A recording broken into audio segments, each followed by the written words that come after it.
Some years ago in our diocese, there was a very promising seminarian, very pleasant, highly disciplined, academically above average, related very well with people, and most importantly, spiritually sound.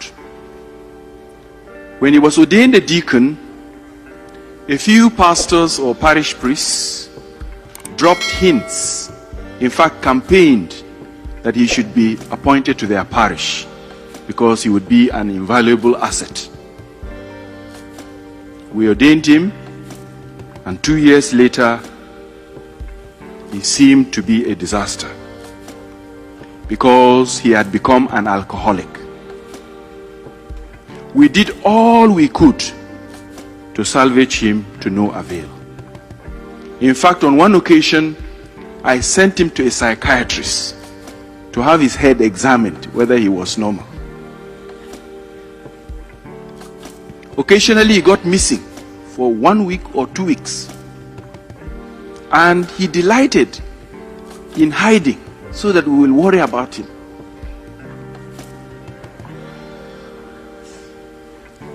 After he resurfaced on one occasion, I got so mad that I pulled my skull up, hit it on the table, and told him I was going to send him back to his parents because he was of no use to the church.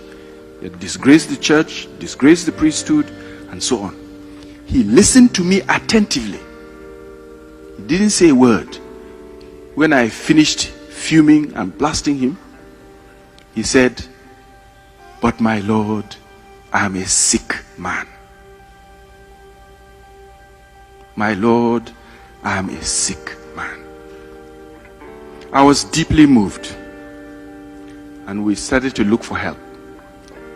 Here in Rome, I met an elderly priest who suggested we should send him to the servants of the Paraclete, who specialize in ministering to priests in difficulties.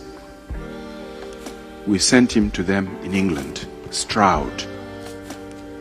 They kept him for 6 months.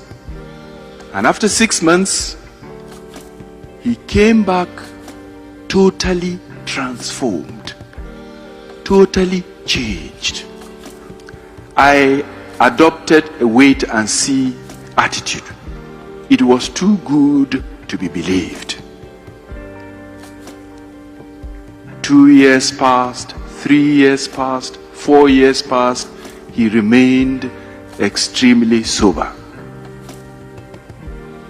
And after 6 years, we sent him to the Hazelden Institute in Minnesota, where he specialized in the treatment of alcoholics and drug addicts. He got a master's degree and came back and set up a local institute for the treatment of alcoholics and drug addicts, the first such center in Nigeria.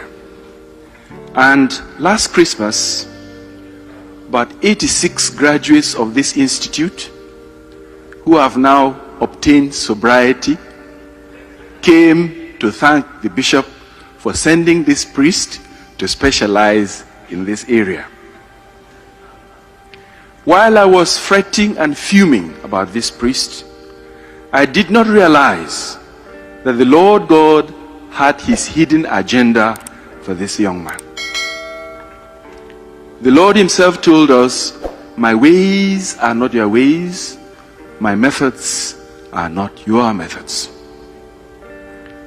So many people have gained sobriety through him, and more people are being trained to go and assist in this center that is attracting national and international attention. We must never despair. God chooses us not for what we are, but for what he can make out of us if we can only cooperate. Because the Lord God sees us with certain bifocals, what we are right now and what he can make out of us.